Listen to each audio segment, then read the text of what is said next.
Welcome to this episode of QI Corner from Best 1031 Online.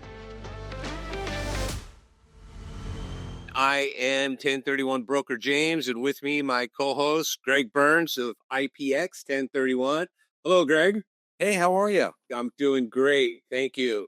Good. So this episode, we are going to talk about a recent story that you shared, but the common thread is going to be vesting issues. Vesting meaning how you hold title of not just the property you plan on relinquishing, but how that might occur or make a difference in your actual exchange. So what do we got? So I got a call earlier this week from a brother and sister. They inherited a property. It was about 6 years ago. The property was worth $5 million when they inherited it. So they got a step up in basis. And now today the property's worth $6 million. I wish I had that kind of good fortune. And so they want to sell it. And the brother would like to exchange and the sister would like to cash out. And the challenge that they have right now is that the property is owned by the trust and then they own an interest in the trust. So it's set up almost like a partnership, right? You know, their parents passed away. The trust took on basically the ownership of the property. It's got its own tax ID number. It became irrevocable. And so the challenge they have right now is that they can't individually do an exchange. The trust also owns other assets. And so because they don't own real estate, they own an interest in this trust, which is like a partnership. Right. And so wind how they're vested in the property, which that's what we could talk about. You know, if there's an LLC and members can drop and swap out of that, right?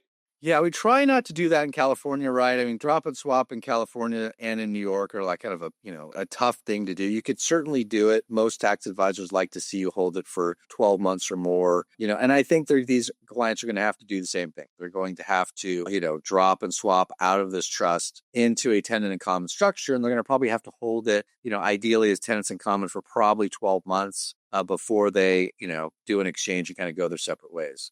I had a call last night. One of my best clients, he doesn't seem to ever operate between the hours of 8 and 5. He's always calling me at like 7 o'clock at night. And he has a client, they're selling a hotel, and one of the members owns 75% and the other member owns 25%.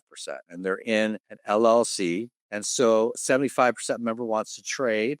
25% member does not. And so there's a couple ways that they can deal with that. The easiest way probably is to, change the operating agreement, remove the partner out of the LLC, give that partner a tenant in common interest in the property, keep the partner in the LLC that wants to do an exchange. He's going to have to add a member to the LLC so it remains a partnership and you keep the same tax ID number. And then, they're going to go separate ways. Attorneys like to do this partnership installment sale type of deal where they basically retire the partner out of the partnership. They, pay them out 95% of their proceeds. And then the 5% they carry back a note, and then the note's paid off in 12 months or more.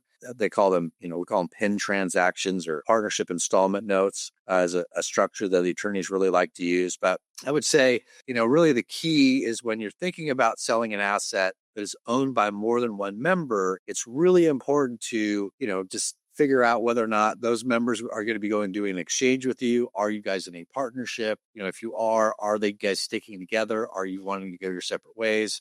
And if you are wanting to make some changes, you kind of get out in front of that as quickly as you can. Yeah, this conversation actually comes up pretty often. Not only siblings getting a trust, almost always, if there's 3 or more siblings, there's always one that wants the money now. And so I think there's some good content here that we could do in another episode, because I had a client a few years ago. Her husband and her owned this apartment complex forever, like more than 30 years, and then got divorced. Well, the husband's like, we're going to sell the apartment. She's like, no, that's my income. So the divorce attorney worked out, they went and got an evaluation. I think at the time they valued it at $3.5 million. And instead of doing a similar agreement, which you were just talking about, is the wife simply gave the husband she went and got a loan, took cash out of it because there was no debt on it at the time. Yeah. But then gave the husband $1.75 million. Well, that's not fair because he should have been responsible for half of the capital gains tax. if you decide to sell it, which she ended up selling it. She got tired of it. She's in her early 70s and she ended up doing an exchange. But the exchange was difficult because we hadn't replaced that 1.75 million in debt. And to find suitable exchange that was still going to be able to handle that debt service and get her the income she needed was tough. Yeah, it's always interesting to me that people get caught up in these things and get bad advice. I mean, even, we were talking about it earlier today. I have so many clients that are like, oh, well, I was searching online and GBT chat came up with this answer. GBT chat said that this couldn't be done. And it's like that. AI is great, but when it comes to super technical stuff, it's not very valuable and it's pulling data from everywhere. And so only has access to that data. So it doesn't have access, minds that have been doing it for 25 years and the ability to kind of use past experience. So a lot of times people get bad information off the internet. Right. And in addition, the exchange is really, the code is written obviously in a certain way, but there's really no two exchanges are alike. Obviously, how you are vested in the property, do you have debt on it? Do you not have debt on it? What are your, the actual plans? But if there's multiple people involved, and obviously there's moving parts with that. So it's for somebody to just say, okay, well, like in your 75-25, if the 25 person wants out, and this for the sake of conversation, say there's $1 million of gain, well, then the 25 person is responsible for 25% of that gain. They just don't get their share of the property. That's right. And I don't know how they unpack that and unwind that through that partnership agreement, but it should. You can usually allocate basis. Yeah, I mean, you can allocate basis over to people. Okay, so that's how it's done.